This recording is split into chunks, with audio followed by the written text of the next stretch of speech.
So let's talk about fiscal policy.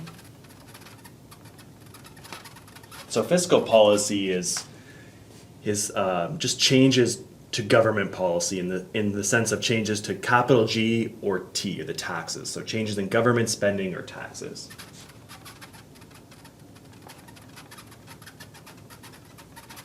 Oops, government spending, which is G0, or taxes, which in this model is just that lowercase t.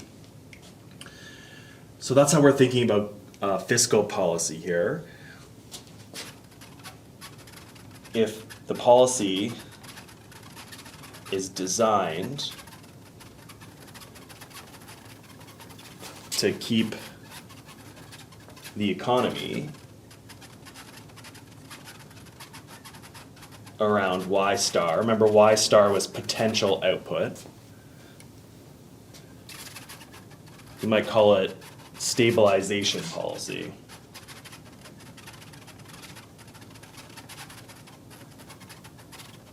So if you remember when we started, just talking about macro at the beginning, we talked about this idea of potential output and business cycles. So maybe I'll draw two of them. And here's our Y. So this is national income up here. And we had this kind of upward trend of potential output. And then what's happening is that our economy is kind of bouncing around this potential output. And those are the business cycles, right? So we're interested in both the trends of getting potential income higher, so this idea of long run growth, but we're also interested in these short run fluctuations around this potential output. This was like actual Y. I guess this should be like dollars, like GDP or dollars per some kind of constant dollars. And so what fiscal policy or stabilization policy in this particular case, since we're talking about stabilization, is trying to stop these big peaks and troughs and kind of make sure the economy is more stable around this Y star. So that's what stabilization policy is. So we have this Y star, and what the government's trying to do by changing capital G or lowercase t is making it so we're kind of the peaks and troughs are less pronounced with this with the stabilization policy. So when the economy's doing badly and we're in a big trough, we might increase government spending. Expansionary fiscal policy would be increasing government spending to try to push GDP up and kind of back towards this Y star. So if you think about what's happening right now with COVID, and that's the idea behind, besides some relief, behind some of these plans that are happening in the States where there's lots of money being spent right now trying to push GDP back up and getting the economy going. So let's first talk about fiscal policy when there's changes in government spending, so changes in G, and how that's going to influence our equilibrium. So we can show it graphically and then talk about how to calculate it algebraically. So we have AE and Y. Here's our AE function with an intercept of capital A and a slope of Z. We have our equilibrium condition, which is this 45-degree line. AE equals Y. Here's our equilibrium originally. So maybe I'll say example,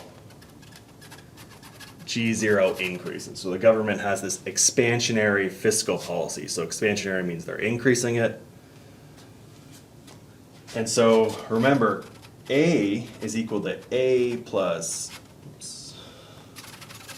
little a plus I0 plus G0 plus X0. And so increases in G are like one-for-one changes in capital A. And so what's happening is if G goes up,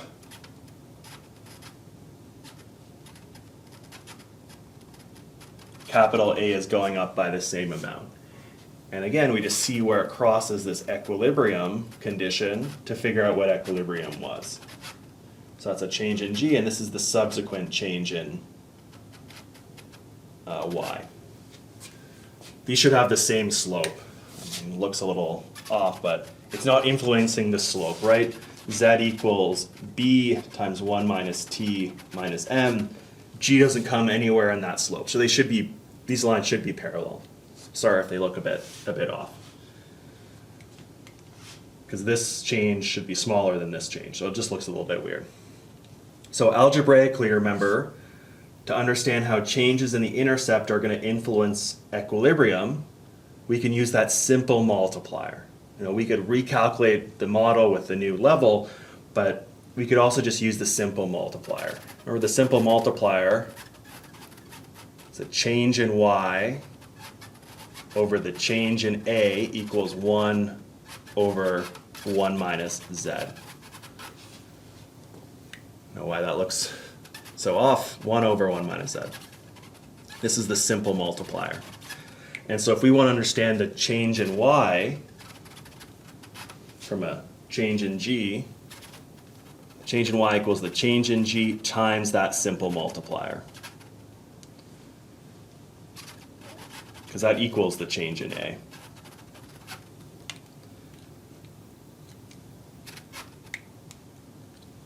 So the change in y equals the change in g times 1 over 1 minus z. And 1 over 1 minus z, again, is going to be greater than 1. So this change, the resulting change in y, is going to be greater than the change in g as this money works its way through the economy, as we kind of talked about that simple multiplier last time. So obviously the opposite is true as well. If the government decreases their spending on goods and services, that's going to shift this intercept down, which is going to lower the equilibrium. It's going to lower the equilibrium by that change in g times that simple multiplier again. Just that change in g is negative this time.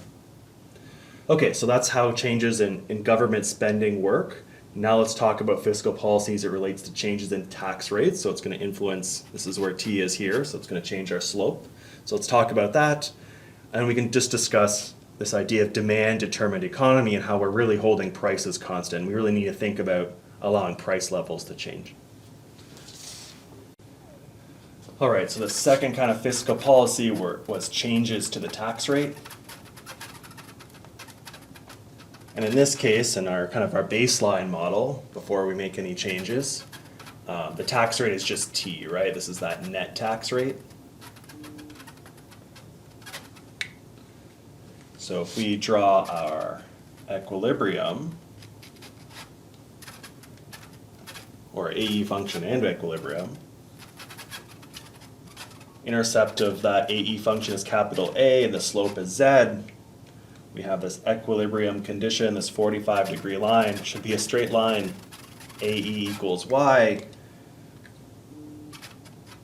Where they cross is our equilibrium. All right, so now we're thinking about how do changes in the tax rate affect this equilibrium. Well, remember, capital A was little a plus I0 plus G0 plus X0, and Z was B times 1 minus T minus M. So taxes aren't affecting the intercept at all. Changes in the tax rate are affecting the slope of this AE function. The higher the tax rate, the smaller the number we're multiplying by B, and so the lower, the flatter this curve would be getting. So if we raise the tax rate, it's going to become a flatter AE function. If we lower the tax rate, we're going to make this AE function steeper.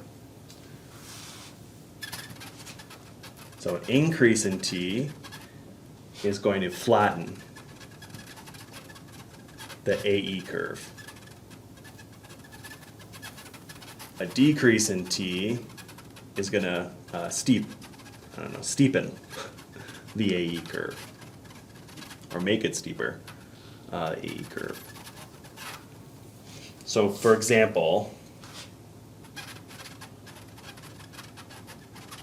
T increases. This is our new AE function. We have a different Z here because the T has changed, and our equilibrium went down. to figure out the change in equilibrium, we can't use the simple multiplier because that was about changes in the intercept. So, essentially what we do for y1, we just plug in, we could just use our equilibrium solution here and plug in what our new z is and our a is, and we could figure out what this y1 is. The original one was just a over 1 minus z, and if you wanted the difference, y1 is going to be y1 minus y0, so this will be the change in y. In this case would be negative, right? So the government wanted to slow down the economy, for instance, that they might raise the tax rates. If they wanted expansionary fiscal policy again, what they'd want to do is lower the tax rate, because that's going to increase the slope, which of course would increase equilibrium y.